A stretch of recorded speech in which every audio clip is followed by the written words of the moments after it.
야담 서원을 찾아주셔서 감사드립니다. 항상 행복한 일들이 가득하시길 기원할게요. 그럼 야담 사원 이야기 지금 시작합니다. 옛날 조선 한양 근교의 어느 마을에 장수라는 어른이 살았습니다. 장수는 젊은 시절부터 남다른 판단력과 지혜로 이름을 날렸지요. 그의 집안은 원래 양반 가문으로 마을 사람들 사이에서 존경받았지만 젊은 나이에 부모님을 여의며 살림을 꾸려야 했습니다. 그러나 장수는 좌절하지 않았습니다. 그는 어려운 환경 속에서도 오히려 굳건히 일어서서 자신의 길을 개척했지요. 장수가 20살 무렵 그는 부모님이 남긴 빚과 몰락한 가문의 이름을 되살리기 위해 장사를 시작했습니다.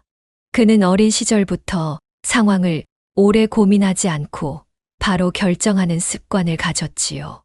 망설이는 자는 아무것도 얻지 못한다. 그는 늘 이렇게 말하곤 했습니다.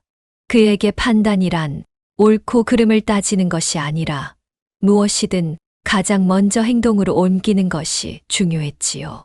한 번은 장터에서 한 상인이 귀한 약재를 팔겠다고 했을 때였습니다. 다른 상인들은 모두 가격이 비싸다며 망설였지만 장수는 단숨에 모든 약재를 사들였습니다. 그는 다른 상인들이 눈치만 보는 동안 약재를 싸들고 떠났고 며칠 뒤 그 약재의 가치가 10배로 뛰어오르자 마을 사람들은 입을 다물지 못했지요. 봐라. 가장 먼저 손을 뻗은 사람이 이기는 법이다. 장수는 약재를 팔며 자부심 가득한 미소를 지었습니다. 그는 품질보다 속도와 실행력을 더 중요시했습니다. 한양에서 값싼 농기구를 대량으로 들여와 마을 사람들에게 팔았을 때도 그의 물건은 고급스러운 것은 아니었지만 누구보다 빨리 물건을 확보하고 팔았기 때문에 성공할 수 있었습니다. 좋은 물건도 빨리 팔지 못하면 그건 쓸모없는 물건이다. 장수는 늘 이렇게 말하며 자신의 방식을 정당화했습니다.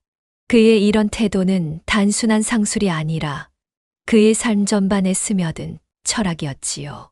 장수의 빠른 판단은 종종 무모해 보일 때도 있었지만 그의 실행력은 마을 사람들에게 강한 인상을 남겼습니다. 장수는 망설임이 없어. 게다가 한 번 잡으면 끝까지 해내는 사람이야. 마을 사람들은 이렇게 말하며 그를 존경 반, 두려움 반의 시선으로 바라보았습니다. 장수에게는 외동딸 이화가 있었습니다. 이화는 어머니를 어린 시절에 여의었지만 아버지의 극진한 사랑 속에서 곱게 자랐지요. 그녀는 어질고 현숙한 성품으로 마을 사람들에게 칭송받았습니다. 한 번은 마을의 한 아낙네가 장터에서 잃어버린 돈 주머니를 찾아 울고 있을 때 이화는 자신의 비단 손수건에 싸둔 동전 몇 잎을 내밀며 말했습니다. 아주머니, 이걸로 우선 급한 불부터 끄세요. 잃어버린 돈은 꼭 찾으실 겁니다.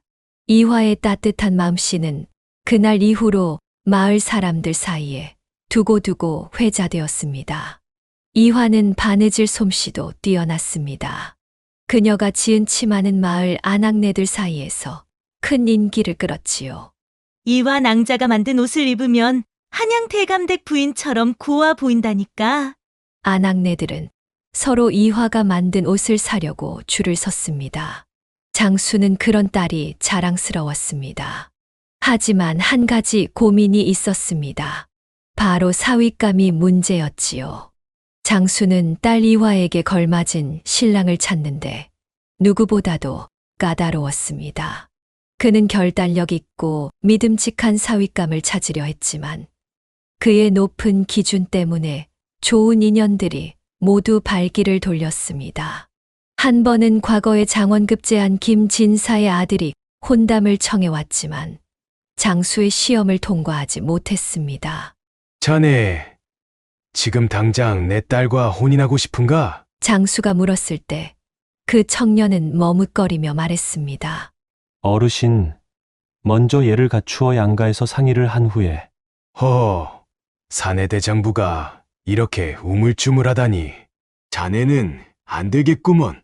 이 얘기는 없던 것으로 하시게. 장수는 결단력이 없다는 이유로 단칼에 거절해 버렸지요. 이 일이 반복되자 마을 사람들은 걱정스러운 눈길로 바라보았습니다.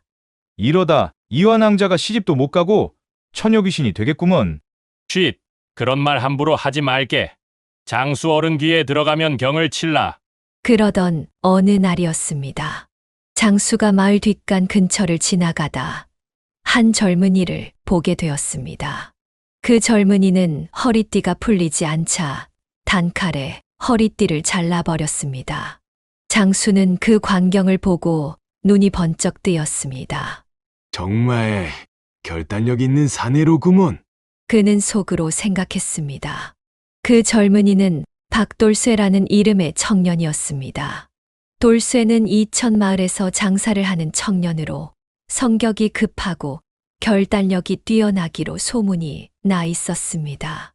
그는 장터에서 물건을 팔 때도 망설이는 손님을 보며 소리치곤 했습니다. 사시려면 어서 사고 말려면 마시오. 이리 시간 끌면 장사 못하겠소. 그의 성격은 마을 사람들에게 번개 돌쇠라는 별명을 얻게 했지요. 한 번은 한 손님이 물건 값을 깎으려 하자 돌쇠는 화를 내며 물건을 들고 돌아섰습니다. 값을 깎으려면 다른 데 가시오. 나는 그런 시간 낭비할 여유가 없소. 그의 이런 태도는 손님을 불편하게도 했지만 동시에 그의 성격을 명확히 보여주는 대목이었습니다. 장수는 돌쇠를 주막으로 데려가 술 한 잔을 나누며 물었습니다. 자네, 장가갈 생각은 있나? 장가요? 그거야 당연히 가야죠. 어서 장가 들어야 아이도 낳고 가문도 있지 않겠습니까? 장수는 그 자리에서 결정을 내렸습니다. 좋아. 그럼 우리 이화와 혼인하는 게 어떻겠나? 돌쇠는 잠시 놀란 표정을 지었지만 이내 크게 웃으며 대답했습니다. 좋습니다. 그럼 쇳불도 단김에 빼랬다고 지금 당장 혼례를 치르면 어떻겠습니까? 장수는 딸 이화에게 이 사실을 알렸습니다. 이화야, 내가 드디어 사윗감을 찾았구나. 판단이 빠르고 결단력 있는 자라. 무엇이든 해낼 수 있을 게다. 하지만 이화는 그 말에 놀라며 걱정스러운 얼굴로 물었습니다. 아버님, 너무 성급하신 건 아니십니까? 저는 그분이 어떤 분인지도 모르는데요. 허허, 내가 아직 몰라서 그렇다. 이런 사윗감은 하늘이 내린 인연이란다. 너도 만나보면 알게 될 게야. 이화는 아버지의 고집을 알기에 더는 말하지 않았지만 마음속 불안은 사라지지 않았습니다. 그녀는 돌쇠의 소문을 들어본 적이 있었기 때문이지요. 성미가 급하다 못해 번개 같다더니 과연 그게 결단력인지 무모함인지 알 수 없구나. 장수는 돌쇠를 사윗감으로 정하고는 혼례를 서두르기로 했습니다. 서두를수록 좋지 않겠느냐? 쇳불도 단김에 빼는 법이야. 그는 단호히 말하며 이틀 뒤로 혼례 날짜를 잡았습니다. 마을 사람들은 눈이 휘둥그레졌지만 평소 장수 어른의 고집을 알기에 다들 묵묵히 준비를 도왔습니다. 장수 어른 말씀이니 뭐 어쩌겠어. 우린 돕기만 해야지. 이화는 방 안에서 한숨을 쉬며 유모에게 조용히 속내를 털어놓았습니다. 유모님, 아버님께서 너무 서두르시는 것 같아요. 이런 일이 어찌 하루아침에 결정될 수 있나요? 그녀의 목소리는 떨리고 있었습니다. 유모는 걱정스러운 눈빛으로 이화를 바라보며 그녀의 손을 꼭 잡았습니다. 아가씨, 아버님께서 늘 결단력 있는 분이시니 이번 일도 심사숙고하신 결정일 겁니다. 너무 염려 마세요. 하지만 이화의 마음은 가라앉지 않았습니다. 유모, 그분의 소문을 들어봤소. 성격이 급하고 다혈질이라던데. 정말 그런 분과 평생을 함께할 수 있을까? 그녀의 눈에는 불안함이 가득 차 있었고 유모는 그런 그녀를 가만히 품에 안으며 말했습니다. 아가씨, 어떤 길이든 함께 걸어가는 법을 배우면 됩니다. 너무 미리 걱정하지 마세요. 그래도 그렇지. 아버님께서 너무 서두르시는 것 같아요. 유모는 걱정스러운 얼굴로 그녀를 바라보며 답했습니다. 아가씨, 아버님께서 워낙 믿음직하다고 생각하셨으니 그러셨겠지요. 너무 염려 마세요. 하지만 이화의 불안한 마음은 쉽게 사라지지 않았습니다. 이화는 그런 걱정을 품은 채 혼례날을 맞이하게 되었습니다. 혼례날이 밝았습니다. 아침부터 마을은 북적이기 시작했습니다. 아이들은 골목을 뛰어다니며 혼례 소식을 떠들었고, 아낙네들은 신부댁으로 몰려와 꽃장식을 도우며 웃음꽃을 피웠습니다. 이화 낭자가 시집을 간다니 이렇게 기쁜 날이 또 어디 있겠어? 한 안악이 이렇게 말하자 다른 이가 한숨을 내쉬며 대답했습니다. 그렇지. 그런데 하필 신랑감이 번개 돌쇠라니 좀 걱정이 되긴 하는구먼. 장수는 마당에서 분주하게 사람들을 지휘하며 잔치상 준비를 도왔습니다. 자, 떡은 저쪽으로 옮기고 술동이는 신방 옆에 놓아두게. 시간 늦추지 말고 서둘러야 하네. 그의 목소리는 힘차고 단호했지만 주변 사람들은 하나같이 걱정스런 눈빛으로 그걸 지켜보고 있었지요. 장수 어른은 왜 이리 서두르시는지 모르겠네? 이런 잔치에 시간이 얼마나 걸리는 줄 아시긴 하는 건가? 이화는 유모와 함께 방 안에 앉아 있었습니다. 그녀는 손거울을 들고 머리를 정돈하며 깊은 숨을 내쉬었습니다. 유모님, 왜 제 가슴이 이렇게 답답할까요? 유모는 그녀의 어깨를 부드럽게 감싸며 위로했습니다. 아가씨, 혼례 전에는 누구나 떨리는 법이지요. 너무 걱정 마세요. 모두 잘 될 겁니다. 하지만 이화의 불안한 눈빛은 여전히 거울 속에 비쳤습니다. 마을 사람들은 모두 혼례를 축하하러 모였습니다. 돌쇠는 붉은 관복을 입고 떡 벌어진 어깨를 자랑하며 서 있었지만 그의 성격은 여전히 급했습니다. 왜 이렇게 절차가 느립니까? 빨리빨리 진행합시다. 대례를 주관하던 예관은 그의 성화에 진땀을 흘렸습니다. 이복의 돌쇠, 절차라는 게 다 있는 법일세. 조금만 기다리시게. 그러나 돌쇠는 기다리는 법을 몰랐습니다. 그의 성급한 태도는 마을 사람들의 걱정을 키웠지요. 저 성격으로 신부를 잘 보살필 수 있을까? 장수 어른께서 이번에는 너무 성급하셨던 거 아니오? 혼례는 그렇게 급하게 진행되었습니다. 하지만 진짜 문제는 그날 밤 신방에서 터졌습니다. 돌쇠는 첫날 밤부터 이화에게 아이를 당장 가져야 한다며 다그쳤습니다. 그의 목소리는 처음에는 차분했지만 곧 조급함이 묻어나기 시작했습니다. 이보시오 임자. 이제 혼인도 했으니 당연히 자식을 낳아야 하지 않겠소? 시간 끌 일은 아니오. 그는 손가락을 가볍게 두드리며 기다리는 것이 불편하다는 태도를 감추지 않았습니다. 이화가 서방님, 모든 일엔 때가 있는 법입니다. 라며 조용히 만류했지만 돌쇠는 그녀의 말을 듣지 않았습니다. 오히려 그의 얼굴은 점점 더 붉어지며 이내 목소리를 높였습니다. 뭐가 떼요? 혼인했으면 자식을 낳는 게 당연하지. 그런 걸 미룬다는 건 이해할 수 없소. 그의 성급함은 단순히 결단력에서 오는 것이 아니라 참을성이 부족한 그의 본성을 드러내고 있었습니다. 서방님, 첫날 밤인데 어찌 이리 서두르십니까? 그리고 당장 어떻게 아이를 낳는단 말입니까? 이화가 차분히 말렸지만 돌쇠는 듣지 않았습니다. 오히려 얼굴이 붉어지며 소리를 높였습니다. 혼인까지 했으면 당연히 자식을 낳아야 하지 않겠소? 얼른 자식을 낳으시오. 이화는 그의 태도에 겁을 먹고 울음을 터뜨렸습니다. 신방에서의 소란은 장수의 귀에까지 들어갔습니다. 장수는 신방에서 들려오는 소란에 귀를 기울이며 순간적으로 긴장했습니다. 그는 급히 마당을 가로질렀습니다. 달빛 아래 그의 그림자가 길게 드리워졌고 걸음을 내딛는 소리는 그 어느 때보다 빠르고 무거웠습니다. 전날 밤에 이게 무슨 소란이란 말인가? 그는 마음속으로 중얼거리며 신방 문 앞에 섰습니다. 안에서 들려오는 이화의 흐느낌과 돌쇠의 고성이 그의 가슴을 더욱 조여왔습니다. 장수는 문을 벌컥 열며 소리쳤습니다. 이게 무슨 소란이냐? 첫날 밤에 이게 무슨 짓이더냐? 장수의 목소리는 분노로 가득 차 있었습니다. 그는 돌쇠를 꾸짖으며 물었습니다. 자네, 지금 이게 무슨 행동인지 아는가? 그러나 돌쇠는 오히려 큰 소리를 쳤습니다. 장인어른, 자식을 낳아야 가문이 이어지지 않겠습니까? 이제 첫날 밤을 치렀으니 당연히 자식을 낳아야 하는데 자꾸 저렇게 뜸을 들이고 있으니 복장이 터지겠구려. 얼른 따님에게 자식을 낳으라고 하십시오. 그의 태도는 장수의 기대를 산산조각냈습니다.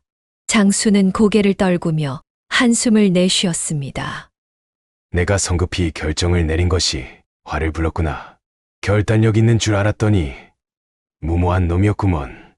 마을 사람들 사이에서도 이 소문은 금세 퍼졌습니다. 번개 돌쇠라더니 그 성격이 결국 문제를 일으키고 말았구먼. 이화 낭자가 안쓰럽구려.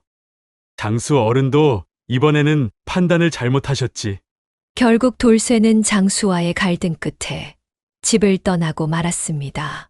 그는 집을 나가며 큰 소리로 외쳤습니다. 혼례까지 치르고 날 이렇게 모욕하시다니 저는 더는 이 집에 있을 수 없습니다. 그렇게 신방의 불빛은 꺼지고 이화는 눈물로 밤을 지새웠습니다. 장수는 마당을 서성이며 자신의 잘못된 판단을 뼈저리게 후회했습니다. 장수는 마당 한가운데 서서 한동안 말없이 돌쇠가 사라진 방향을 바라보았습니다. 내가 왜 이렇게 서둘렀던가. 결단력 있는 사윗감이라며 너무 성급했구먼. 그는 한숨을 내쉬며 천천히 신방으로 걸어갔습니다. 방 안에서는 이화가 눈물로 얼굴을 적신 채 웅크리고 있었습니다. 그녀는 아버지를 보자 억눌렀던 울음을 터뜨렸습니다. 아버님, 제가 어떻게 이런 사람과 평생을 살 수 있겠습니까? 장수는 딸의 곁에 앉아 조용히 그녀의 손을 잡았습니다. 이화야, 너에게 이런 일을 겪게 하다니. 이 아비가 큰 잘못을 저질렀구나. 항상 내 빠른 판단만이 옳다는 오만한 생각을 갖고 살다가 딸에게 씻지 못할 죄를 지었구나. 그의 목소리에는 깊은 후회가 담겨 있었습니다. 그날 밤 장수는 마당을 서성이며 오래도록 하늘을 바라보았습니다. 내가 평생 믿어온 빠른 판단이 잘못된 방향으로 작용할 수도 있다는 걸 이제야 깨닫다니. 그는 혼잣말을 중얼거리며 깊은 생각에 잠겼습니다. 그의 마음속에는 돌쇠가 떠난 자리를 어떻게 메울지에 대한 고민이 가득했습니다. 며칠 후 마을 사람들은 혼례 이후의 소란에 대해 조용히 수군댔습니다. 장수 어른도 이번엔 크게 실수하셨지? 결혼은 그렇게 서둘러 결정할 일이 아니잖아. 그러게 성급한 선택이 얼마나 큰 문제를 일으킬 수 있는지 이번에 어르신도 깨달으셨겠지. 그들의 말은 장수에게도 들려왔고 그는 이를 부정하지 않았습니다. 오히려 그는 마을 사람들에게 고개를 숙이며 자신의 잘못을 인정했습니다. 나의 실수가 마을을 시끄럽게 했소. 앞으로는 신중히 판단하겠소. 시간이 지나면서 장수는 이화를 위해 새로운 길을 찾기 시작했습니다. 그는 더 이상 성급히 사윗감을 찾지 않고 딸이 스스로 선택할 기회를 주기로 마음먹었습니다. 이화야, 이번엔 내가 직접 내 인연을 찾아보거라. 아버지는 내 선택을 믿겠다. 그의 말에 이화는 놀랐지만 아버지의 진심을 느끼고는 고개를 끄덕였습니다. 몇 달 뒤 한양에서 학문에 매진하던 선비가 마을로 내려왔습니다. 그는 학식과 인품이 뛰어나 마을 사람들에게도 좋은 평판을 얻고 있었습니다. 이화와 그 선비는 마을 잔치에서 처음 만나 이야기를 나누었고 서로에 대한 호감을 키워갔습니다. 선비는 서두르지 않고 천천히 이화에게 마음을 전했습니다. 낭자, 제가 더 나은 사람이 될 수 있도록 기다려 주시겠습니까? 그의 말은 돌쇠와는 대조적으로 이화의 마음에 깊이 스며들었습니다. 장수는 이 둘의 관계를 천천히 지켜보았습니다. 그는 더 이상 서두르지 않았고 딸이 자신의 선택을 존중할 수 있도록 뒤에서 지켜주었습니다. 결국 이화와 선비는 서로의 마음을 확인하고 혼인을 올리게 되었습니다. 이번 혼례는 서두르지 않은 만큼 더 많은 축복과 축하 속에서 진행되었습니다. 혼례가 끝난 뒤 장수는 딸의 손을 꼭 잡고 말했습니다. 이화야, 아버지가 오늘 깨달았다. 혼인은 결단력으로만 되는 것이 아니구나. 서로를 깊이 이해하고 기다릴 줄 알아야 진정한 인연이 되는 법이더구나. 이화는 그런 아버지를 보며 환히 웃으며 대답했습니다. 아버님도 진정한 깨달음을 얻으셨으니 저희는 더 큰 축복을 받을 것입니다. 그 후로 장수는 자신의 성급했던 결정을 교훈 삼아 마을 사람들에게도 조언하곤 했습니다. 사람이란 말이야. 서두르기보다 천천히 살피는 게 더 큰 지혜란다. 특히 인연은 말이지. 신중히 선택해야 오래가는 법이지. 마을 사람들은 그의 말을 귀담아 들었고 그의 실수는 오히려 더 큰 교훈으로 남게 되었습니다.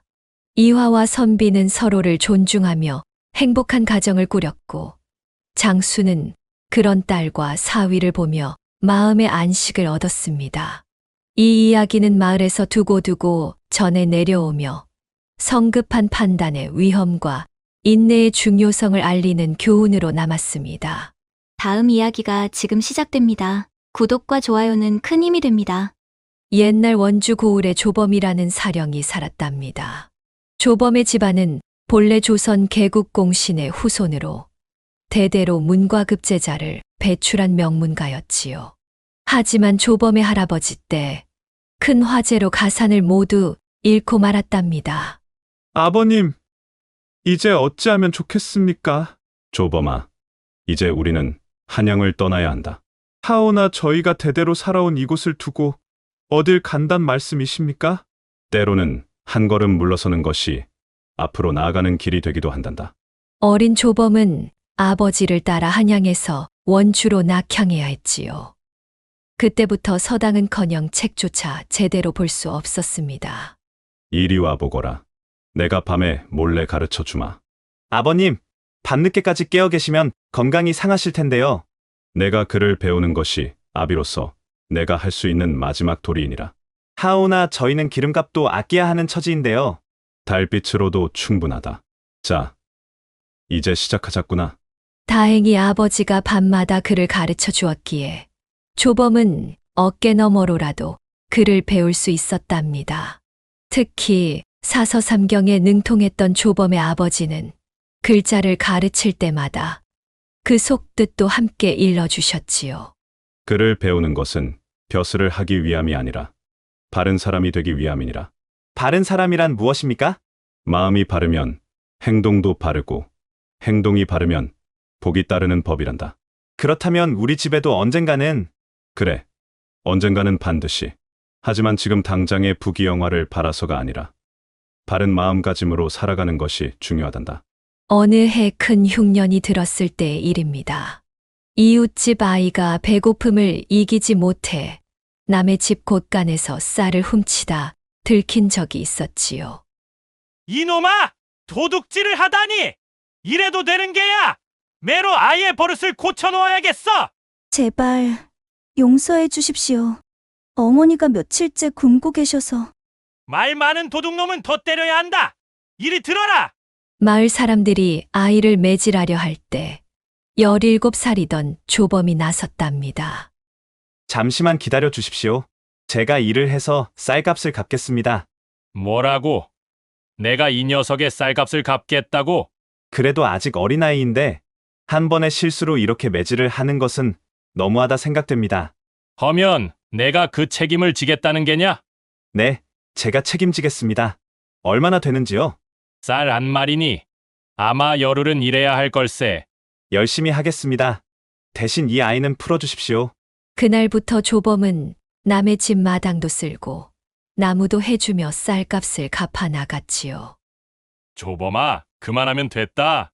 내 정성이면 충분해. 아니옵니다. 아직 사흘치가 남았으니 남은 기일을 모두 채우겠습니다. 허허, 그 맘씨를 보니 더 받을 수가 없구나. 이런 조범의 성품을 아는 마을 사람들은 그를 바른 도령이라 불렀답니다. 20살이 되던 해 조범은 원주 관아의 사령이 되었습니다. 이복의 조범이 자네가 사령이 되다니 참으로 반갑구려. 과분한 말씀입니다. 제가 무엇을 할 수 있을런지요. 그 바른 마음씨면 충분하네. 요즘 관아가 어지러워. 그런 사람이 꼭 필요하던 참이었어. 맡은 바 최선을 다하겠습니다. 비록 말단 관리였지만 그의 정직함은 관아에서도 유명했지요. 다른 사령들이 뇌물을 받고 죄인을 풀어주거나 공문서를 위조하는 일이 있어도 조범은 결코 그런 일에 가담하지 않았지요. 야, 이 꼴통 같은 녀석아. 너 때문에 우리가 다 곤란해지잖아. 우리가 이것을 나눠가지고 저 사람을 풀어주자고. 안 됩니다. 저는 그럴 수 없습니다. 죄를 지었다면 벌을 받아야지요.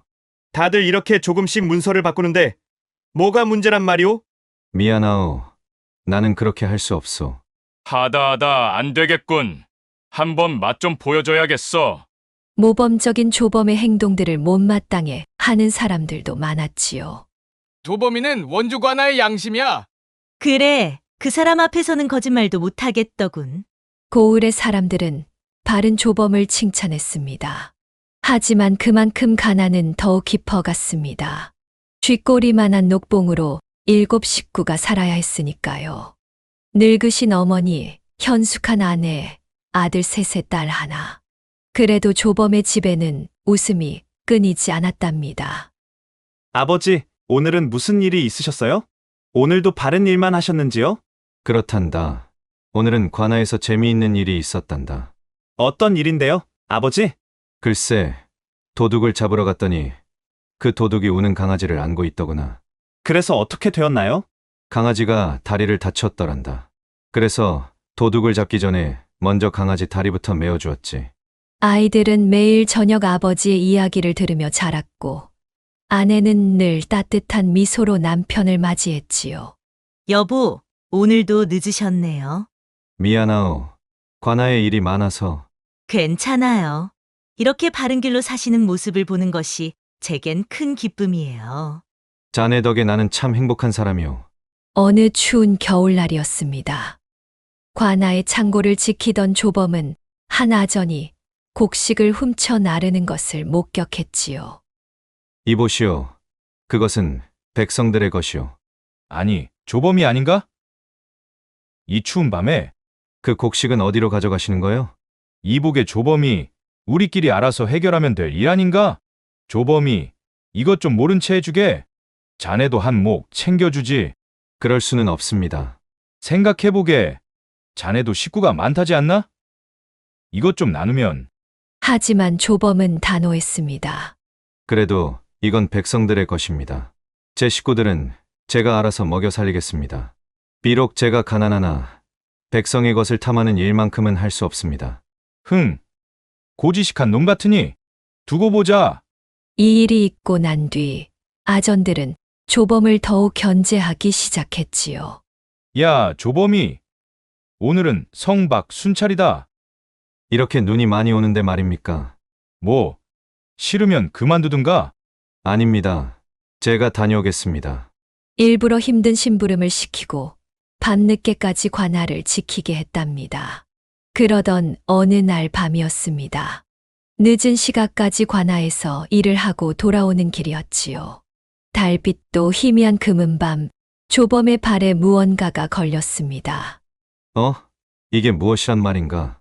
왜 이런 것이 여기에 떨어져 있단 말인가? 누군가의 소중한 물건이겠구나. 주워든 것은 노란 비단으로 만든 주머니였습니다. 묵직한 것이 뭔가 싶어 열어보니 달빛에도 번쩍이는 은덩어리들이 가득했지요. 하늘이 나를 시험하시는 걸까? 조범의 머릿속에는 곧바로 집안 걱정이 스쳐갔습니다. 큰아들은 장가갈 나이인데 이 정도면 혼수도 마련하고 어머님 약값도 해결되고. 아니지, 이건 내 것이 아니야. 분명 누군가 애타게 찾고 있을 텐데. 춥고 피곤했지만 조범은 자리를 떠나지 않고 주머니의 주인을 기다렸습니다. 이렇게 귀한 물건을 잃어버리니가 얼마나 발을 동동 굴리고 있을까? 혹시 도둑 맞은 것은 아닐까? 얼마나 지났을까요? 어둠 속에서 한 사내가 헐레벌떡 뛰어왔지요. 아이고 숨차라.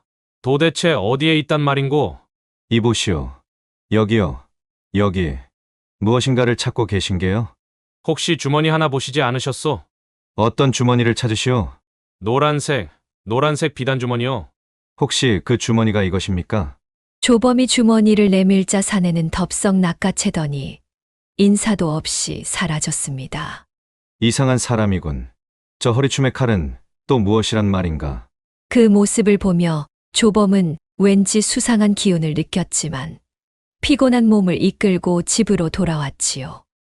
여보, 오늘도 늦으셨네요. 그렇소. 늦게까지 해야 할 일이 있었소.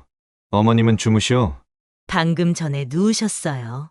오늘따라 기침을 많이 하시던데 걱정이네요. 겨우 잠이 들려는 순간 마당에서 쿵쿵 소리가 들렸습니다. 누구십니까? 문 좀 열어주시오. 이 늦은 밤에 무슨 일이요? 대문을 열어보니 아까 그 사내가 서 있었습니다. 아까 아니, 이 밤중에 무슨 일로? 이보시오. 나와 한잔하시지요. 예, 이 밤중에 말입니까? 꼭 드릴 말씀이 있습니다. 제발 부탁이요. 사내는 조범의 팔을 잡아 끌었습니다. 달빛 아래로 한참을 걸어 새벽 장사치들이 막 문을 여는 주막에 도착했지요.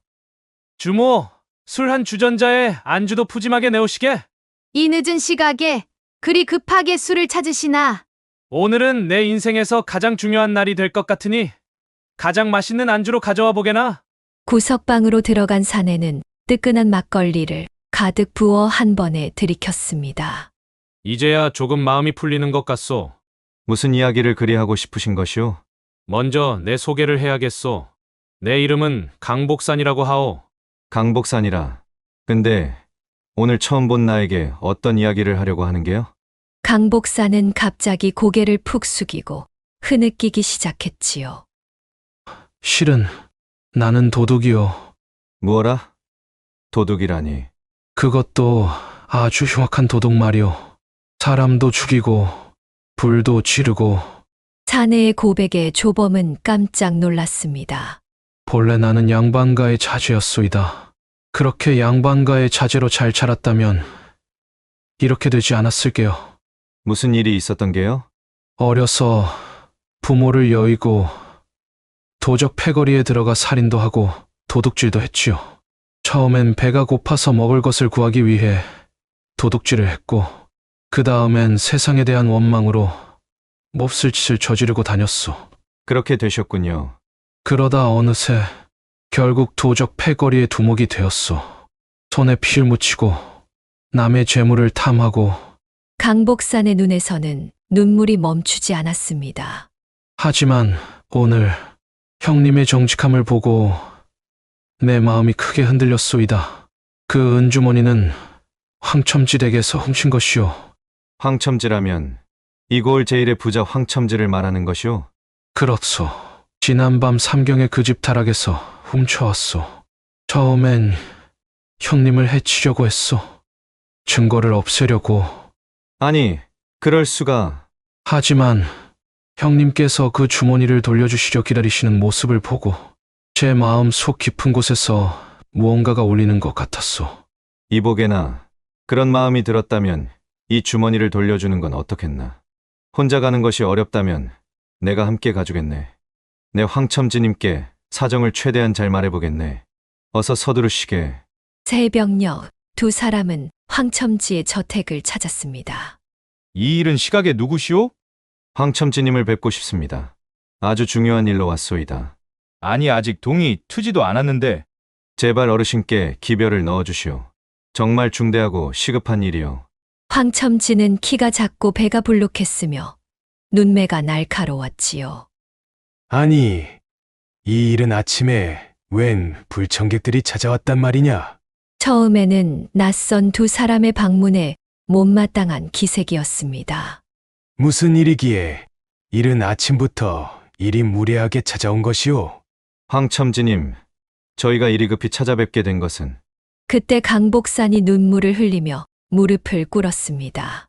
황첨지님, 제가 지난밤 이 집 다락에서 이 은주머니를 훔었습니다. 뭐라고? 지금 내 집에서 도둑질을 했단 말이오? 그렇습니다. 이제 잘못을 깨닫고 돌려드리려 왔습니다. 강복사는 눈물을 흘리며 그간 있었던 일들을 황첨지에게 이야기했습니다. 잠시만, 그대들의 이야기를 들어보니 황첨지는 은주머니를 보더니 잠시 생각에 잠겼습니다. 그러다 고개를 들어 두 사람을 유심히 바라보았지요. 곰곰이 생각해보니 이것은 내 것이 아니오. 예. 하지만 분명 어젯밤 삼경에 제가 분명 이 집 다락에서 그럴 리 없소. 내 집 다락에는 이런 주머니가 없었소. 제가 직접 다락에 들어가 이것을 가지고 나왔는데 내 이야기를 제대로 들은 것이오. 나는 도둑 맞은 적이 없소. 그리고 그 은주머니는 내 것이 아니오. 하오나 첨지님, 내 말은 여기까지요. 이제 돌아가시오. 황첨지의 태도는 단호했습니다. 두 사람은 어찌할 바를 몰라 서로 얼굴만 바라볼 뿐이었지요. 길거리에 선 두 사람은 은주머니를 놓고 실랑이를 벌였지요. 이보시오. 이건 이제 당신 것이니 가져가시오. 아닙니다. 이건 황첨지의 것이지 제 것이 아닙니다. 하지만 황첨지께서 본인의 것이 아니라 하시지 않았소? 그래도 이건 제가 훔친 것이니 제가 이걸 들고 어찌 새 삶을 살 수 있겠습니까? 강도령의 마음이 이토록 변했으니 이제 이것으로 새 삶을 사시게나. 아닙니다. 이건 형님께서 가지셔야 하오. 형님의 정직한 마음이 제 인생을 바꾼 것이니. 옥신각신하다가 결국 강복산이 은주머니를 가져가게 되었습니다. 부디 좋은 곳에 쓰시기를 바라오. 형님, 이 일을 절대 잊지 않겠소. 언젠가는 꼭 은혜를 갚으러 오겠소. 그날 이후 강복사는 원주에서 자취를 감추었지요. 세월이 흘러 10년이 지났습니다. 그동안 많은 것이 변했답니다. 관아의 사령이던 조범은 일을 하다 다리를 다쳐 관아를 나와야 했고, 이제는 화전 밭되기나 일구며 겨우 입에 풀칠하는 신세가 되었지요. 아버지, 제가 일을 하면 되잖아요. 큰아들이 울먹이며 말했지만 조범은 고개를 저었습니다. 너는 공부에만 전념하거라. 이 아비는 괜찮단다. 한편 황첨지는 더 큰 시련을 맞이했습니다. 늦게 본 외아들이 투전판에 빠져 가산을 모두 날린 것입니다. 그러던 어느 해 설날이었습니다. 하얀 눈이 펑펑 내리는 그날, 황첨지가 머무는 문중제실에 한 사람이 찾아왔습니다. 비단 두루마기를 입고 하인 7을 거느린 당당한 모습의 거상이었습니다. 자세히 보니 그날 밤의 도둑 강복산이었지요. 황첨지님, 제가 돌아왔습니다. 아니, 누구시오? 혹시 10년 전 노란 은주머니를 기억하시는지요? 제가 황첨지님 다락에서 훔쳤다며 조범 사령님과 함께 찾아온 적이 있었지요. 이제야 기억이 나는구만. 그때 그 사람이었구만. 제가 은혜를 갚고자 이렇게 찾아왔습니다. 여기까지 오는데 10년이란 긴 시간이 걸렸네요. 너무 늦게 찾아뵈어 죄송합니다. 강복사는 보름 동안 원주에 머물며 황첨지의 재산을 하나하나 되찾아 주었습니다. 알고 보니 그는 그동안 장사를 하며 큰 돈을 벌었다고 합니다. 그날 이후로 저는 도둑질을 완전히 끊었습니다. 장사를 시작해 이제는 이만큼 되었지요. 그리고는 조범을 찾아가 쉰맞이기의 옥답과 번듯한 기와집을 마련해 주었습니다. 그날 밤 형님의 정직함이 제 인생을 바꾸어 놓았소이다. 보름달이 뜬 환한 밤, 세 사람은 함께 술자리를 가졌습니다. 푸근한 방에 정갈한 안주와 따뜻한 술이 오르니 10년 전 그날 밤이 떠올랐지요. 이제야 고백할 이야기가 있어. 황첨지가 먼저 입을 열었습니다. 사실 그날 그 은주머니는 내 것이 맞았다오. 하지만 두 사람의 모습을 보며 내가 크게 깨달은 바가 있었다오. 어찌된 말씀이십니까? 한 사람은 도둑이라 하면서도 자신의 잘못을 인정하고 바로잡으려 했고, 다른 한 사람은 가난한 처지에서도 한푼의 욕심도 부리지 않았소. 그 모습에 재물만을 탐하며 살아온 내가 너무나 부끄러웠던 것이오. 황첨지의 눈에서 눈물이 흘렀습니다.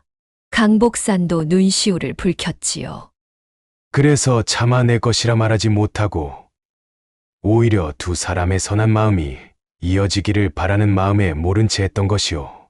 저는 그 사정도 모르고 어르신께서 왜 주머니를 저에게 주셨는지가 항상 궁금했습니다. 저 또한 그날 어르신이 그러신 이유가 계속 궁금했답니다. 이제서야 그 뜻을 이해했습니다. 이렇게 해서 세 사람은 더욱 깊은 인연을 맺게 되었답니다. 조범은 새로 얻은 기와집에서 어머니와 아내, 자식들과 행복한 삶을 이어갔고, 큰아들은 마침내 과거에 급제하여 관직에 올랐지요. 강복사는 더 큰 부자가 되어 나라 안에서 손꼽히는 거상이 되었답니다. 하지만 그는 늘 그날 밤을 잊지 않고 가난한 이들을 돕는 일을 게을리하지 않았지요. 황첨지는 돌아온 재산을 아들과 함께 잘 관리하여 더 큰 부자가 되었다고 합니다. 투전을 끄는 아들은 이제 어엿한 종갓집 종손이 되어 마을의 어른으로 존경받게 되었답니다. 사람의 마음이 바르면 하늘도 감동한다더니 그랬던 게요. 이 이야기는 오랫동안 원주 고을에 전해 내려왔답니다. 정직한 마음과 뉘우침, 그리고 그것을 알아본 지혜가 만들어낸 아름다운 인연의 이야기로 말입니다. 다음 이야기가 지금 시작됩니다. 구독과 좋아요는 큰 힘이 됩니다. 옛날 조선 경상도 한적한 산골 마을에 전해 내려오는 이야기 한 토막을 들려드리겠습니다. 그 마을에는 참으로 비범한 솜씨를 가진 붓장수가 살고 있었습니다. 최필수라고 하는데 그의 이야기부터 먼저 들려드려야겠습니다. 최필수는 어릴 적부터 남다른 재주를 보였답니다. 그의 아버지는 대대로 붓을 만드는 장인이었는데 어린 필수는 아버지 일을 돕느라 붓 만드는 일을 어깨너머로 배우게 되었지요. 그런데 이게 웬일입니까? 10살도 되기 전에 아버지의 솜씨를 훌쩍 뛰어넘고 만 것이었습니다. 이 녀석 도대체 누구 닮아 저리 손재주가 좋은고? 아버지는 놀라워하면서도 한편으로는 걱정이 되었답니다. 아들이 너무 일찍부터 재능을 보이는 것이 오히려 독이 될까 두려웠던 것이지요. 어느 날이었습니다. 12살의 어린 필수가 아버지 몰래 만든 붓 하나가 마을을 발칵 뒤집어 놓은 일이 있었지요. 그날 서당의 훈장이 제자들을 데리고 마을 장터에 들렀다가 우연히 그 붓을 보게 되었답니다. 이런 정교한 솜씨를 보았나? 이 붓은 누가 만든 것이냐? 훈장은 붓을 이리저리 살펴보며 감탄을 금치 못했습니다. 그도 그럴 것이 털의 결이 한 올 한 올 살아있고 힘이 있으면서도 부드러웠으니 말입니다. 소인이 만들었습니다. 어린 필수가 수줍게 나서자 훈장은 믿기지 않는다는 듯 고개를 저었지요. 거짓말 마라. 이리 정교한 붓은 10년 공력 없이는 만들 수 없느니라. 아니옵니다. 진정 제가 만든 것이옵니다. 제가 이 자리에서 직접 보여드리지요. 필수는 그 자리에서 새 붓을 만들어 보였습니다. 그의 손놀림은 마치 나비가 춤추듯 우아했고 붓을 다루는 솜씨는 노련한 장인 못지않았지요. 하늘이 내린 재주로구나. 이 일이 있고 난 뒤 최필수의 이름은 온 고을에 알려지게 되었답니다. 하지만 이런 명성이 오히려 그의 운명을 바꿔놓고 말았지요. 필수는 점점 더 붓 만드는 일에 빠져들었습니다. 밥을 먹다가도 잠을 자다가도 붓 생각뿐이었지요. 그의 아버지는 이런 아들이 걱정되었답니다. 필수야, 붓 만드는 일도 좋지만 내 또래 아이들처럼 글 공부도 하고 놀기도 해야 하지 않겠느냐? 아버님, 저는 이것이 가장 즐겁사옵니다. 제 손으로 만든 붓으로 글 쓰는 이들의 기쁨을 생각하면 그보다 더한 공부가 어디 있겠습니까? 아버지는 한숨을 쉬었지만 아들의 고집을 꺾을 수는 없었답니다. 그렇게 필수는 성장했고 그의 솜씨는 나날이 발전했지요. 하지만 그 대가로 그는 다른 모든 것들을 놓치고 말았답니다. 20살이 되었을 때 그의 부모님은 더 이상 미룰 수 없다며 혼인을 서둘렀습니다. 그리하여 맞이한 신부가 바로 운무댁이었지요. 운무댁은 얼굴이 달처럼 아름답고 마음씨 또한 고왔답니다. 그녀는 가난한 선비의 딸로 태어나 어려서부터 바느질과 음식 솜씨가 뛰어났지요. 운무의 아버지는 시골 서당 선생으로 가난하지만 학문을 사랑하는 선비였답니다. 그는 딸에게도 글을 가르쳤는데 운무는 어릴 적부터 총기가 남달라 금세 한 시를 지을 정도였지요. 아버님, 제가 지은 시를 들어보시겠습니까? 그래. 어디 한번 들어보자꾸나. 봄바람에 나부끼는 꽃잎처럼 아버님의 사랑 속에 자라나니 이 몸이 비록 미약하오나 그 은혜 영원히 잊지 않으리. 허. 우리 운무가 벌써 이런 시를 짓다니. 하지만 그런 행복도 잠시 운무가 16이 되던 해에 부모님이 역병으로 세상을 떠나고 말았답니다. 친척집으로 가게 된 운무는 매일 밤 달을 보며 눈물을 흘렸지요. 아버님, 어머님, 이제 저는 어찌하면 좋을까요? 그러던 어느 날 운무는 달빛 아래서 바느질을 하고 있었습니다. 마침 그때 지나가던 마을 노인이 그 모습을 보았지요. 저 아이를 좀 보아라. 부모를 잃은 슬픔 속에서도 저리 부지런하니 앞날이 창창하겠구나. 이 말이 마을에 퍼지면서 운무의 평판은 날로 좋아졌고 마침내 최필수의 어머니 귀에까지 들어가게 되었답니다. 여보, 저 아이를 우리 며느리로 삼으면 어떨까요? 글도 알고 바느질도 잘한다는데. 최필수의 어머니는 운무를 며느리로 맞이하고 싶었습니다. 하필 그때 붓을 만드느라 정신없는 아들을 보며 한숨을 쉬었지요.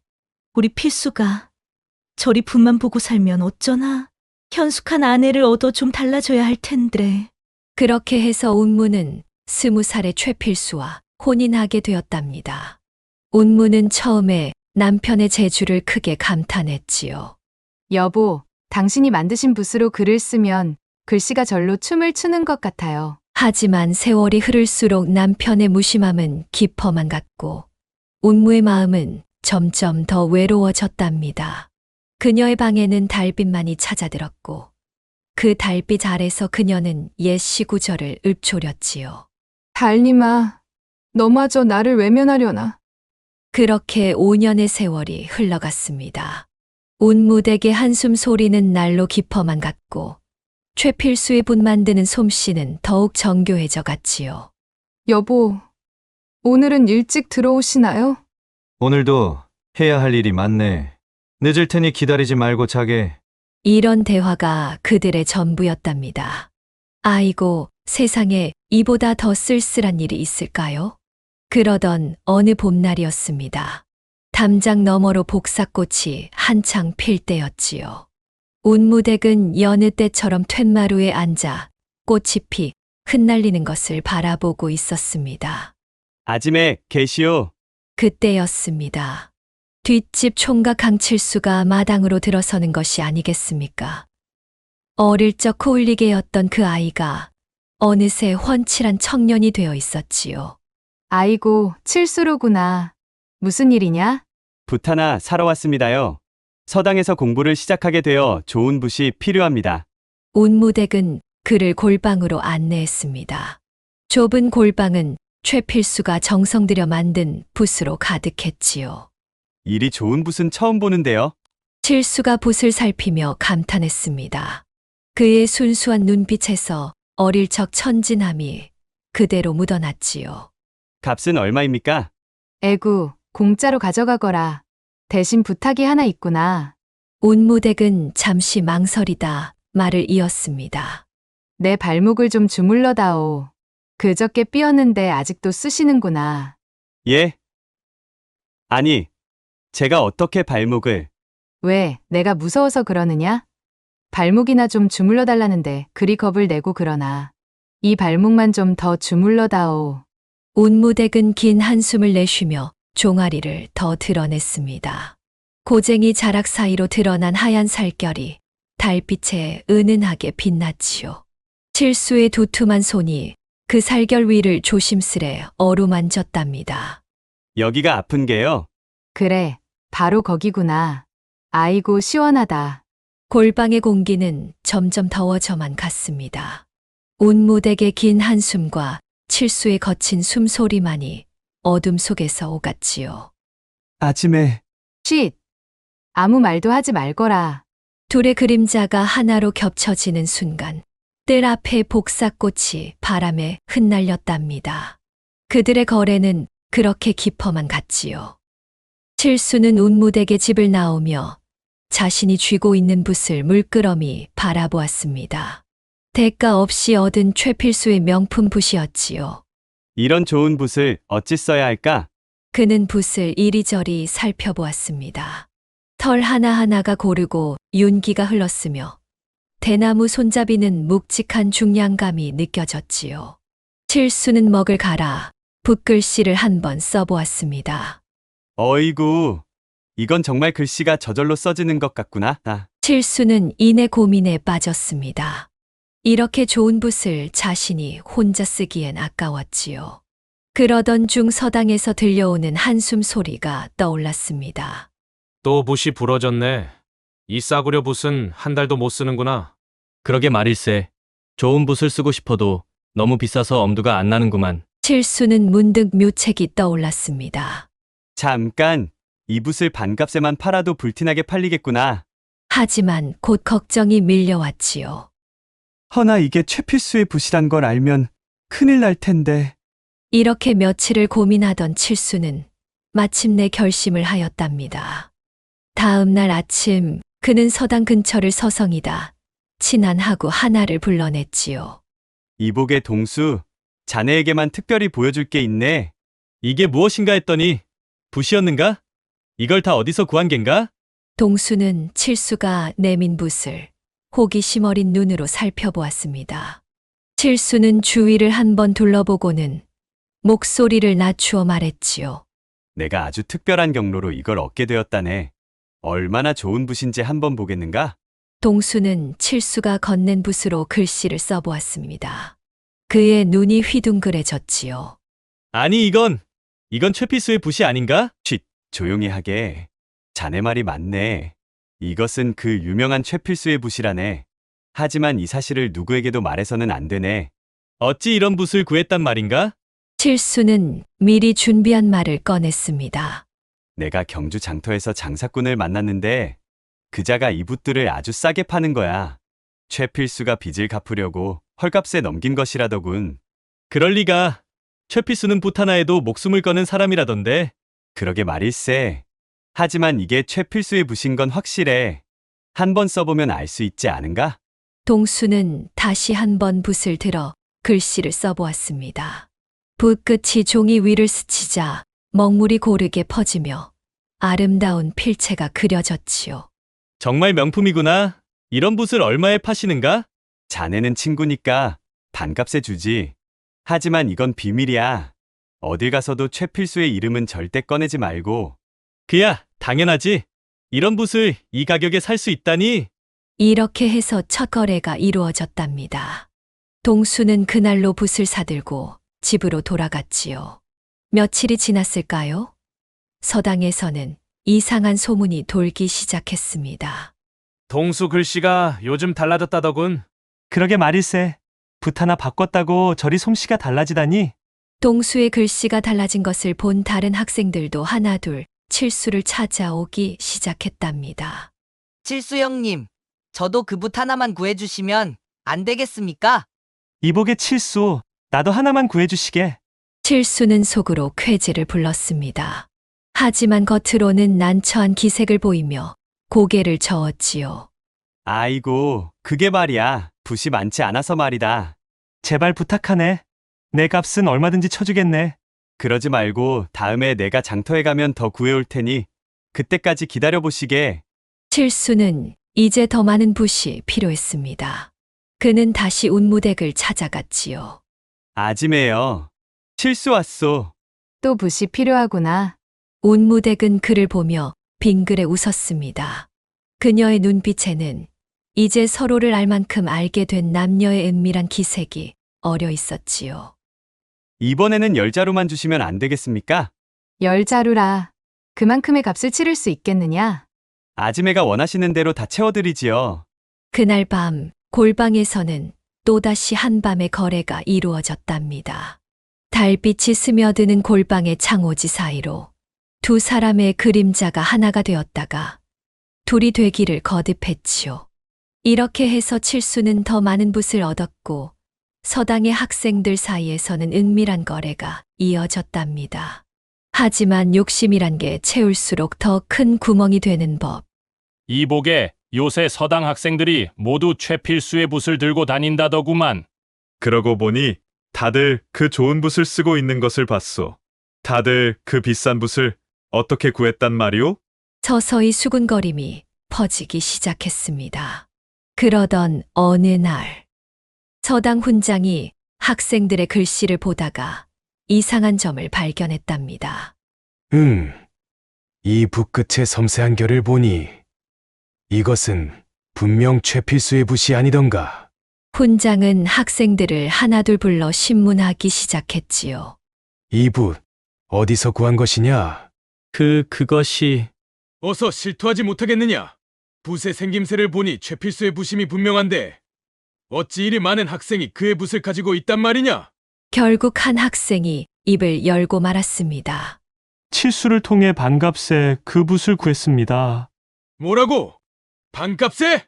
훈장의 눈이 번쩍 커졌습니다. 최필수의 붓은 워낙 귀해 대감들도 구하기 어려운 것으로 알려져 있었는데 그것이 반값에 팔리고 있다니 말이 되지 않았지요. 칠수를 당장 불러오너라. 칠수가 서당으로 불려왔을 때였습니다. 내 놈, 이 붓들을 어디서 구했느냐?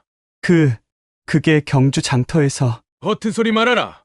최필수의 붓은 오직 그에게서만 직접 구할 수 있다. 어디서 이리 많은 붓을 구했는지 어서 실토하지 못할까? 사실 저희 외사촌 어른께서 집현전에 계시는데 쓰지 않고 남는 붓들이라 하여 저에게 주셨나이다. 칠수는 진땀을 흘리며 변명하여 겨우 위기를 넘길 수 있었습니다. 하지만 칠수의 변명이 석연치 않았던 훈장은 그날 밤 최필수를 찾아갔지요. 최 선생, 자네 붓이 서당에서 반값에 팔리고 있다는 걸 알고 있는가? 예, 그게 무슨... 게다가 그 장사를 하는 자가 다름 아닌 자네 뒷집에 사는 칠수일세. 최필수의 얼굴이 창백해졌습니다. 그는 그간 들리던 아내와 칠수의 소문이 떠올랐지요. 설마 그럴 리가 없다. 최필수는 가슴이 철렁 내려앉았습니다. 그간 아내가 유독 붓이 있는 골방을 자주 드나들던 일, 뒷집 총각이 부쩍 자주 보이던 일들이 떠올랐지요. 내일 장터에 한번 나가보시게. 이제 장터에서도 자네 붓을 판다고 하더구만. 훈장의 말에 최필수는 밤새 잠을 이루지 못했답니다. 다음 날 아침 최필수는 장터로 향했습니다. 하지만 칠수의 모습은 보이지 않았지요. 대신 장터 구석에서 한 상인이 수군대는 소리가 들렸습니다. 어제 그 총각 붓이 참 괜찮더만. 오늘은 안 나왔나? 그러게 말일세. 최필수의 붓을 반값에 판다고 하니 이상하다 했지. 최필수는 그 자리에서 발걸음을 멈췄습니다. 가슴 한편이 철렁 내려앉았지요. 이놈이 감히 내 붓으로! 분노로 눈앞이 캄캄해진 최필수는 그대로 집으로 달려갔습니다. 아니나 다를까 마당에는 칠수의 신발이 놓여 있었지요. 이런 때려 죽여도 시원찮을 놈이 감히 내 집안에 발을 들여! 최필수는 골방으로 달려갔습니다. 문을 벌컥 열자 그의 눈앞에 믿을 수 없는 광경이 펼쳐졌답니다. 아니, 서방님. 이 시간에 어떻게 여길? 운무댁은 얼굴이 하얗게 질린 채 칠수에게 붓을 건네고 있었고, 칠수는 그녀의 어깨에 손을 얹은 채였습니다. 이 천하의 부끄러운 것들! 이 몹쓸 놈! 내 붓도 모자라 내 안에까지 탐냈단 말이냐? 최필수는 분노에 차서 방 안에 있던 붓들을 마구 집어던졌습니다. 먹이 사방에 튀고 붓이 여기저기 나뒹굴었지요.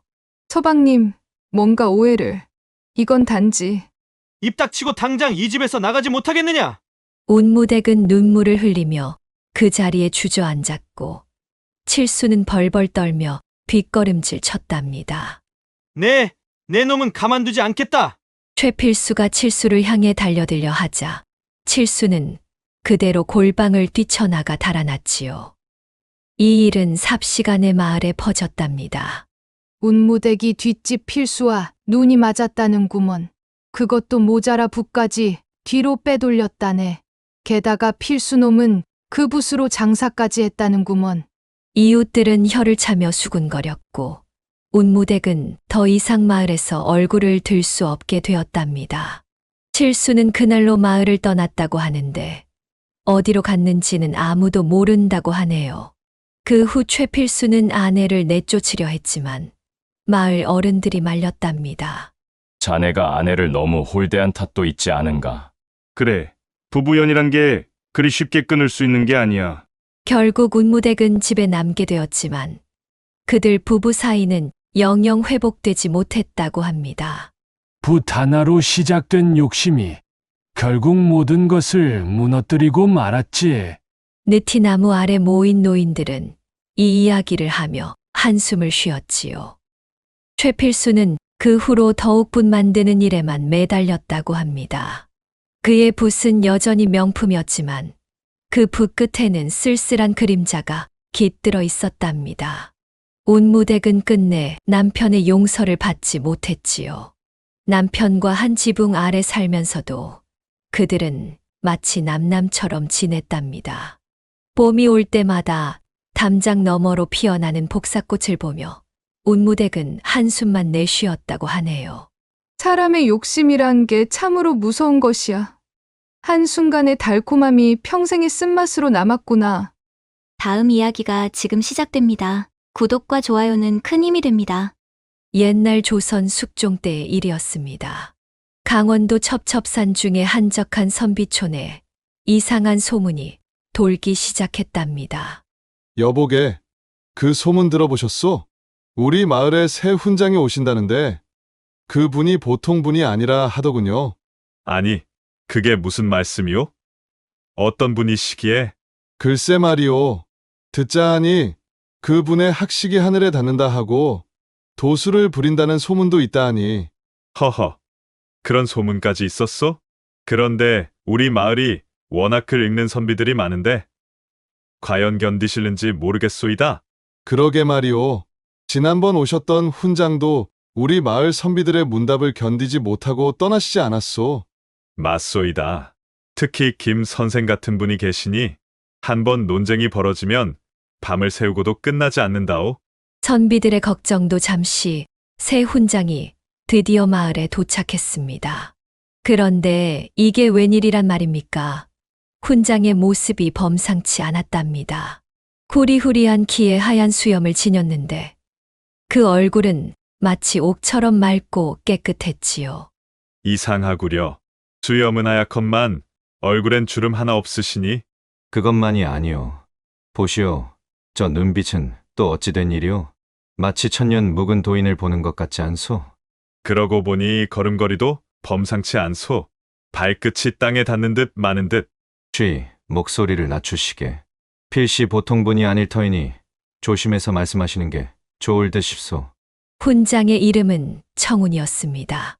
이름과 같이 푸른 구름처럼 깨끗하고 고고한 품성을 지녔다고 하네요. 그의 학식은 또 어찌나 깊었던지 사서삼경은 물론 제자백가며 천문지리에도 통달했다고 합니다. 훈장님, 제가 한 가지 여쭙고 싶은 것이 있사옵니다. 무엇이든 물으시오. 논어에서 말씀하신 인은과 맹자의 인이 과연 같은 것이라 보시나이까? 허허, 그것은 마치 같은 달을 다른 곳에서 보는 것과 같은 것이오. 보는 이의 자리가 다르니 보이는 모습도 다른 법이지요. 하오나 올바른 해석이라는 것이 있지 않겠습니까? 진리란 것이 한 갈래의 길만 있다면 어찌 그토록 많은 현인들이 그토록 다양한 해석을 내놓았겠소.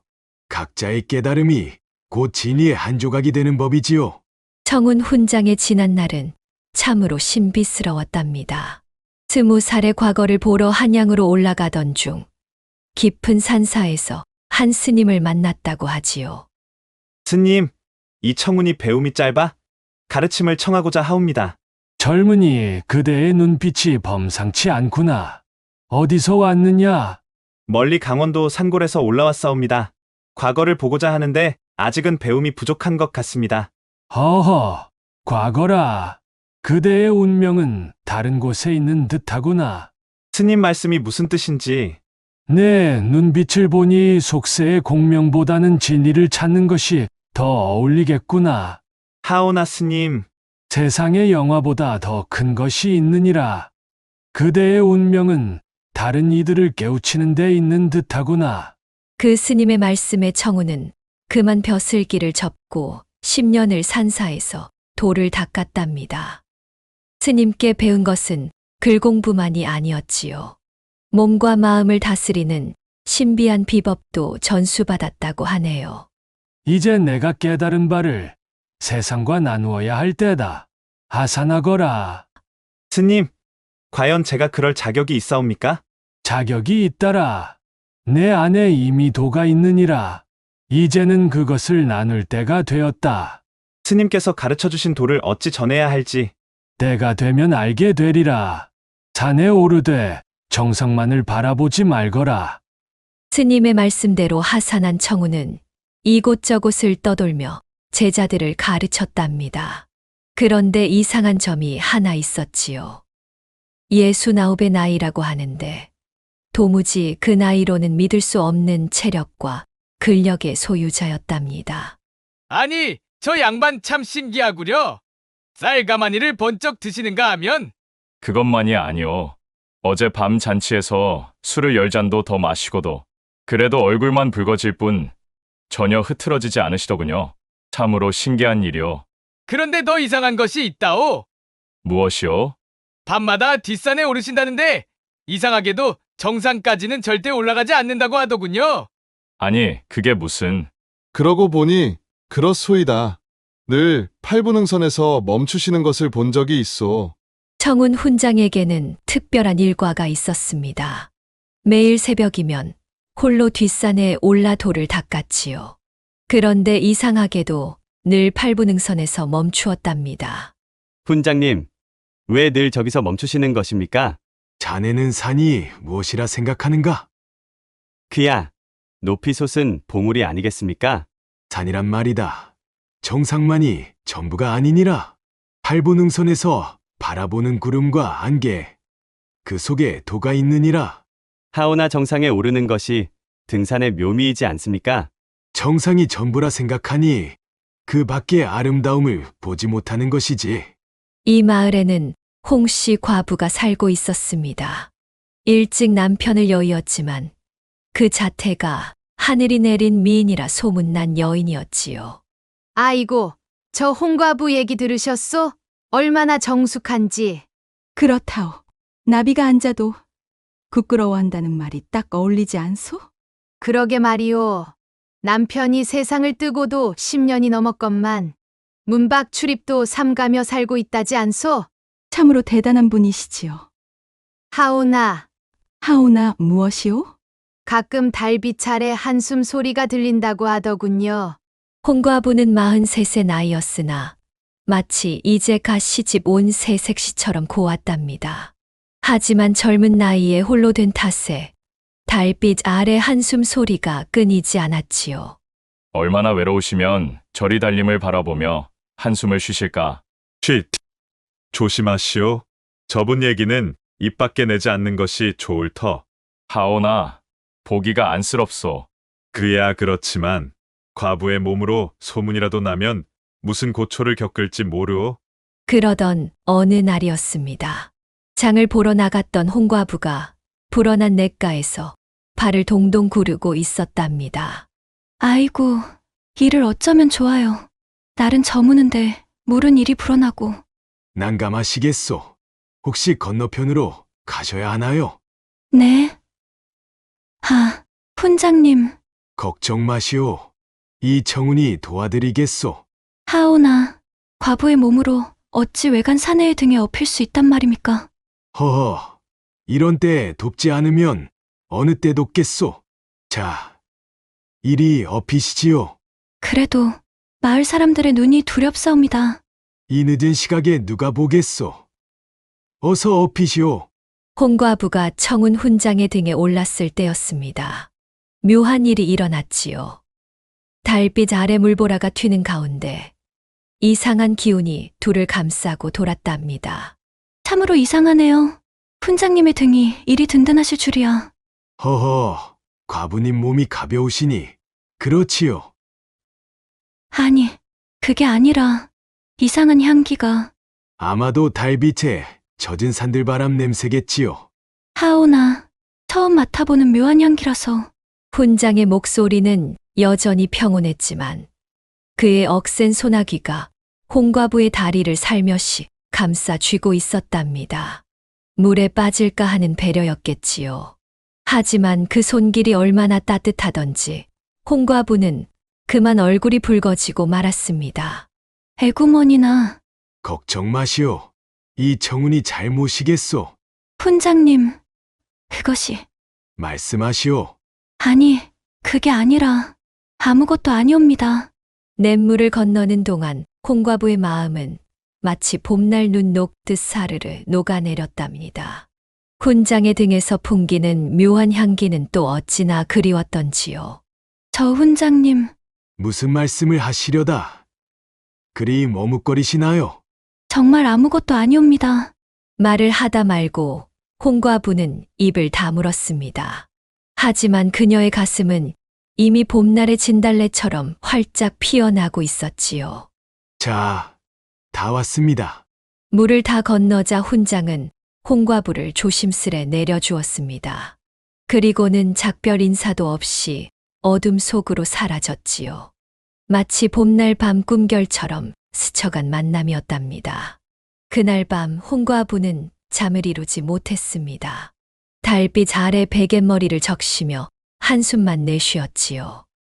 아이고, 이를 어쩌면 좋아요. 훈장님의 그 너른 등이며. 달님, 제가 이런 마음을 품어도 되는 것인지요. 그 손길이 이리도 따스하실 줄이야. 하지만 과부의 몸으로 이런 마음을 먹으면 안 되지 않습니까? 아이고. 며칠을 고민하던 홍과부는 마침내 결심을 하고 떡을 빚었습니다. 달빛처럼 하얀 떡을 정성스레 담아 저녁 무렵 서당을 찾아갔지요. 밖에 누구신가? 저 며칠 전 은혜를 입은 홍씨라고 하옵니다. 아, 그러시군요. 이리 늦은 시각에 어쩐 일이십니까? 죄송하옵니다. 늦은 시각에 무례를 저질렀습니다. 다만 그날의 은혜가 너무 감사하여 신뢰를 무릅쓰고 이렇게 찾아왔습니다. 들어오시지요. 안 그래도 달빛이 고와 누군가와 한 잔의 차라도 나누고 싶던 참이었소이다. 서당 문이 열리고 훈장이 나왔습니다. 달빛 아래 선 훈장의 모습이 어찌나 단정하던지 홍과부는 그만 얼굴을 붉히고 말았답니다.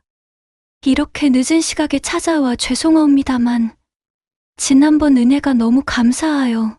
홍과부의 말이 채 끝나기도 전에 먹구름이 몰려왔습니다. 그리고 갑자기 천둥이 치며 비가 쏟아지기 시작했지요. 마치 하늘이 둘을 이어주려는 듯했답니다. 이런, 갑자기 비가 오는구려. 잠시 비가 그치길 기다리시는 게 좋겠소. 하오나, 이리 늦은 시각에 어찌 남정에 혼자 있는 곳에 들어간단 말입니까? 소문이 날까 걱정이 되옵니다. 아직도 그런 걱정을 하시는군요. 달빛도 구름에 가려 누가 볼 수 있겠소? 그래도 과부의 몸으로 어찌. 허허, 소문이라. 과부의 소문도 좋지만 훈장의 소문은 더 조심해야 하지 않겠소? 훈장님도 참 그런 농담을. 갑자기 벼락이 치더니 서당의 등불이 꺼져버렸지요. 애구머니나 놀라지 마시오. 이리 오시지요. 어둠 속에서 어찌 달빛이면 충분하오. 자, 이리 오시오. 어둠 속에서 훈장의 손이 홍과부의 손을 살며시 잡았답니다. 그 손길이 얼마나 따스하던지 홍과부는 그만 정신이 아찔해졌지요. 훈장님, 부끄럽사옵니다. 허허, 세상 만물에 도가 없는 것이 없다 하였거늘. 그날 밤 서당에서는 이상한 소리가 들렸다고 합니다. 뒤이어 들려온 것은 마치 봄날 산들바람 같은 숨소리였답니다. 달빛이 구름에 가려진 밤, 서당에서는 도의 진리를 깨닫는 소리가 끊이지 않았지요. 이게 웬일입니까? 다음 날 아침 홍과부의 얼굴이 마치 복사꽃처럼 피어났다고 합니다. 여보시오, 오늘따라 홍과부 얼굴빛이 유난히 좋아 보이지 않소? 그러게 말이에요. 마치 새색시 같지 않나요? 걸음걸이는 또 어찌나 가벼워졌는지. 글쎄 말이에요. 마치 봄날의 나비처럼 사뿐사뿐 걸어가는 것 좀 보시오. 소문은 삽시간에 퍼져나갔습니다. 특히 마을의 과부들 사이에서 더욱 빠르게 돌았지요. 아니, 이웃마을 김과부도 꿀단지를 들고 서당을 찾아갔다면서요? 그것도 모르셨어요? 강 건너 이 과부는 참기름을 가지고 가셨다는데. 우리도 한번 찾아뵈어야 하지 않겠소? 아이고, 부끄러워라. 하지만 저도 궁금하기는 하네요. 왜들 그렇게 찾아가는지. 이상하게도 서당을 다녀온 과부들의 얼굴에는 하나같이 화색이 돌았답니다. 마치 오랜 가뭄 끝에 단비를 만난 꽃처럼 생기가 넘쳐 흘렀지요. 이제는 마을의 남정네들도 하나둘 서당을 찾아왔습니다. 훈장님, 큰일 났습니다. 아니, 이 늦은 시각에 무슨 일이시오? 실은 우리 마누라가 밤마다 한숨만 쉬어대니 어찌하면 좋을까 해서 일이 급하게 찾아뵈었습니다. 그거 참 걱정이시겠소. 또 다른 증상은 없으신가? 머리가 아프다고도 하고 어깨가 뻐근하다고도 하고. 그래서 찾아오셨다. 네. 좋은 처방을 좀 내려주십시오, 훈장님. 부탁드립니다. 특히 마누라에게 구박 맞는 남편들과 주책 없는 노인들이 많았다고 하네요. 여보게, 자네도 왔는가? 아니, 박서방도 이런 데서 만나다니. 그러게 말일세. 자네도 마누라 때문에? 허허, 그렇다네. 요즘 들어 부쩍 짜증을 내시기에. 청운 훈장은 그들의 하소연을 듣고는 특별한 강의를 열었답니다.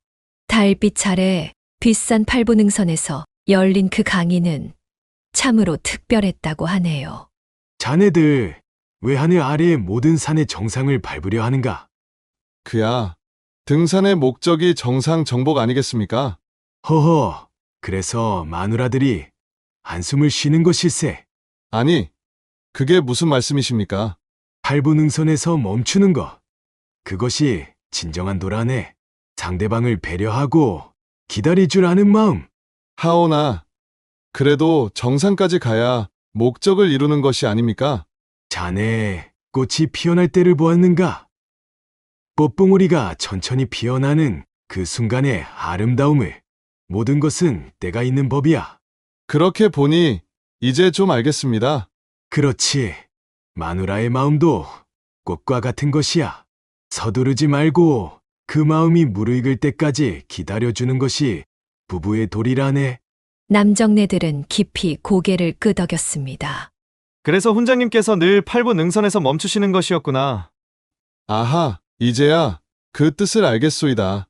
아니, 이제 보니 우리가 잘못 살았구려. 산이든 뭐든 끝까지 올라야 직성이 풀리고 그것만이 도리라고 생각하고 살았는데 말이오. 그 뒤로 마을의 풍속도가 바뀌었다고 합니다. 아침마다 산에 오르던 남정네들은 이제 팔부 능선에서 멈추어 쉬어가게 되었지요. 여보, 오늘은 왜 이리 일찍 내려오셨어요? 허허, 산이 높다고 꼭 정상까지 가야 하는 것은 아니지 않소? 팔부만 올라도 충분하다오. 아이고, 영감님. 요즘 들어 왜 이리 자상해지셨나? 신기하게도 남편들이 일찍 하산하기 시작하자 아내들의 얼굴에도 웃음꽃이 피어났답니다. 이보게나, 요즘 우리 영감이 달라졌다네. 어머나, 우리 서방님도 그러시다니까요. 예전엔 늘 자기 뜻대로만 하시더니. 그러게 말이에요. 이제는 내 마음도 살펴주시고. 밤마다 들리던 아내들의 한숨 소리도 사라졌지요. 아이고, 요즘 우리 영감님이 왜 이리 자상해지셨는지. 그러게나 말이요. 우리 서방님도 달라지셨다니까.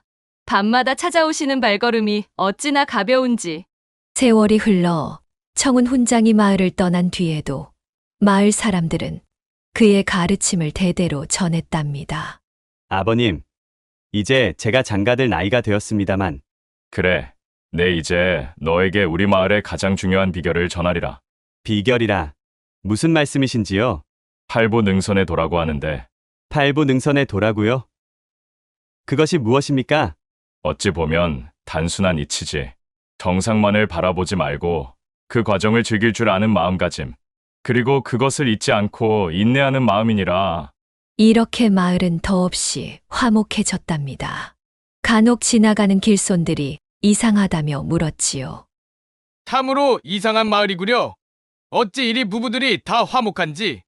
마을 사람들은 그저 빙그레 웃으며 대답했답니다. 우리 마을엔 비결이 있지요. 바로 팔부능선에 도라는 것이. 자, 여러분. 이 이야기가 우리에게 주는 교훈이 무엇일까요?